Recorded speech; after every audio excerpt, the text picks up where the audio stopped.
আপনি কিছু বলেন। জি, আমরা এখন উপস্থিত হয়েছি যে নন্দীগ্রাম কুহুলি একটা গ্রামে। আমাদের এখানে একটি নতুন জাত নিউ সুমায়া সিড কোম্পানির মরিচ বগুড়া কিং এখানে কয়েকজন কৃষককে দেওয়া। আমরা বলছিলাম যে মরিচ বিশেষ করে কৃষক মরিচ চাষ করা ছেড়ে দিয়েছে, তার কারণ মরিচের বিশেষ ব্যারাম হচ্ছে থ্রিপস আর মাইটস। এই কারণে প্রতিটা কৃষক কিন্তু মরিচ চাষ করা অটোমেটিক ছেড়ে দিয়েছে। সবাই বলে যে ভাই কুঁকড়ি যেটা কম হবে সেই জাতটা দাও। মরিচ যদি একটু কমও ধরে তাহলে যদি আমাদের দেখা যাচ্ছে যে কৃষক যদি ঔষধের হাত থেকে যদি মুক্তি পায় তাহলে কৃষক কিন্তু খুশি। মরিচ যদি কম ধরে তাও ভালো। এক ট্যাঙ্কি ওষুধের দাম দেখা যাচ্ছে 250 থেকে 300 টাকা। কৃষক ওই জায়গাতেই হোমলেস খায় যে মরিচ চাষ করে আমাদের খরচের টাকা ওঠে না। সেই জন্য আমরা নতুন একটি জাত নিউ সুমায়া সিড কোম্পানির বগুড়া কিং মরিচ, আপনারা দেখতে পাচ্ছেন যে গাছ মরিচ খুব মাশাআল্লাহ খুব সুন্দর ধরছে।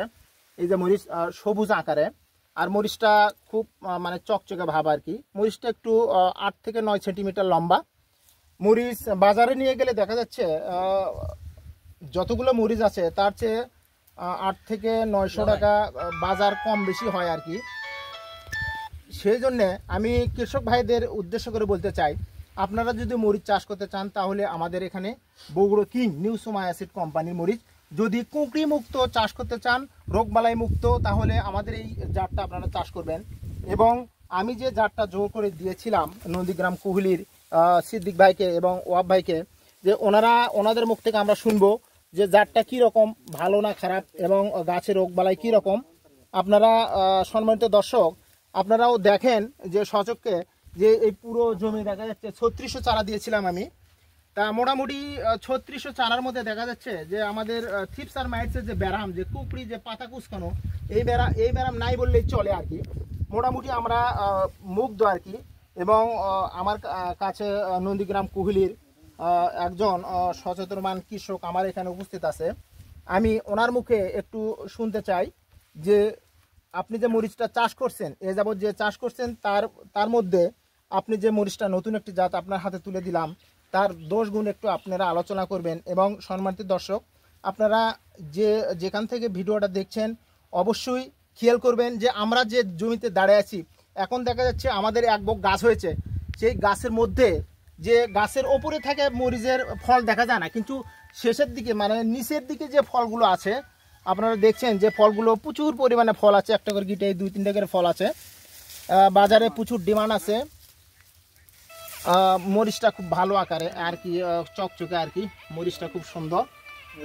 সেজন্য আমি নন্দীগ্রামের কুহিলি ওয়াহাব ভাইকে তার মুখে দুটি কথা শুনবো আর কি, মরিচ সম্পর্কে একটু আলোচনা করবে। আসসালামু আলাইকুম, ভালো আছেন ভাই? আপনি যে মরিচের চাষ করছেন তাতে কি বুঝতেছেন আপনি? মরিচ কি চলবে? আমি ভাই মরিচের চাষ করি আজ থেকে প্রায় 18 থেকে 20 বছর হলে। আচ্ছা আচ্ছা। এই 18-20 বছরের অভিজ্ঞতা আমি দেখতেছি যে বহু জাতের মরিচ করছি, বহু জাতের করছি, কিন্তু এই কুঁকড়ি ব্রামটা সবচেয়ে সমস্যা। আচ্ছা আচ্ছা। এই কুঁকড়ি ব্রাম এই করতে করতে আমাদের আর কি বর্তমানে আমাদের কৃষকেরা আপনার চাষটা ছেড়ে দিয়েছি। তো এখন বর্তমানে এবছর উজ্জ্বল ভাই সে নিজে আগ্রহ করে আমাদেরকে এই চাষ মানে এই মরিচটা দিছে, বগুড়ার কিং। এই বগুড়ার কিং মরিচটা দিছে। দেখা যাচ্ছে কুঁকড়ি এটা বললো মানে 1-2টা গাছ এটা একবার 0% হলো কুঁকড়ি।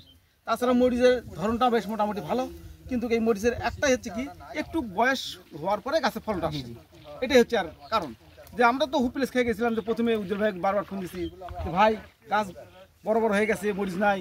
তো উজ্জ্বল ভাই খালি একটা আশ্বাস দিয়েছে যে মরিচ ধরবে, কিন্তু গাছের একটু বয়স হতে হবে। তো আসলে উজ্জ্বল ভাই যে কথাগুলো বলেছিল সেইভাবেই কাজ হয়েছে। মরিচটা বর্তমানে মোটামুটি খুবই ভালো। চাষ করলে এটা মনে করেন যে আপনার চাষ করাটা উপযুক্ত মরিচ, তার কারণ অনেকগুলো রোগ প্রতিরোধ শক্তি ক্ষমতা বেশি তার। তাছাড়াও আপনার বাজারে বর্তমানে আর দাম বেশি সবসময়ের জন্য। এটা মনে করেন হচ্ছে আপনার অন্যান্য মরিচের চাইতে আপনার 1000-1200 টাকা পার মনে বেশি, পার মনে 1000-1200 টাকা বেশি। গতকালও আমরা বিক্রি করতে আসছি এই মরিচটা। আপনার আবার আগামীকাল উঠাবো। এখন এটা এখন উঠাইনি। মরিচটা ঝাল বেশি আছে, বাজারে চাহিদা বেশি এই মরিচটা। অন্যান্য মরিচের চাইতে সবচেয়ে বেশি এখন বর্তমানে বাজারে 1 নম্বর চলতেছে এটাই না, এই কালো মরিচটা বেশি চলতেছে এটা। ধন্যবাদ ওয়াহাব ভাই আপনাকে। আপনার সাথে আরেকজন কৃষক আছে, আমি ওনার মুখ থেকে একটু কথা শুনতাম। ভাই যদি একটু সামনে আসতেন। আসসালামু আলাইকুম।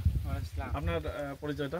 আমার নাম মোহাম্মদ আমিনুল ইসলাম। আমিনুল ইসলাম, আপনি কি বগুড়া কিং মরিচটা চাষ করছেন? বগুড়া কিং মরিচ চাষ করছে। তো এইটার আপনার কতটুকু জমিতে করছেন? 25 শতক জমি। প্রথম তোলাতে কতটুকু মরিচ তুলছেন? প্রথম তলার 2 মণ ছিল, 2 মণ। দ্বিতীয় তোলায়? দ্বিতীয় তলার 15 মণ মরিচ। 15 মণ উঠছে। তো এর দাম কেমন পাইছেন বাজারে? বাজারে দাম ভালো। বাজারে অন্য অন্য কালো মরিচের তুলনায় এটার দাম কত বেশি থাকে? মনে 1000-1200 টাকা বেশি থাকে। বেশি থাকে। আচ্ছা, ধন্যবাদ আপনাকে। আমরা যে যেখান থেকে দেখছেন সকলকে আন্তরিক শুভেচ্ছা অভিনন্দন জানিয়ে আমি আরেকজন কৃষক আছে আমাদের কাছে, ওনার থেকে একটু শুনবো যে জমির মালিক আসলে বগুড়া কিংটা চাষ করছেন। আমি ওনার মুখ থেকে সরাসরি একটু শুনতে চাই। আসসালামু আলাইকুম। আসসালামু আলাইকুম। ইসলাম, ভালো আছেন? আছি ভাই। আপনি কি জাতের মরিচ চাষ করছেন? এটা বগুড়ার কিং। বগুড়া কিং। এই জাতটা চাষ করে প্রথম তো হতাশাগ্রস্ত ছিলেন যে মরিচটা কেমন হবে, হচ্ছে না বা কি হতে পারে। তো আপনার মরিচ চাষ থেকে প্রত্যেকটা কৃষক আগ্রহ হারিয়ে ফেলতেছেন কোন কারণে? কুকড়ি রোগের কারণে। তো সেই জায়গা থেকে কি এই জাতটা চলবে? এখন বর্তমানে দেখা যাচ্ছে চলার মতো। চলার মতো। এই গাছে কি কোনো কুকড়ি আছে?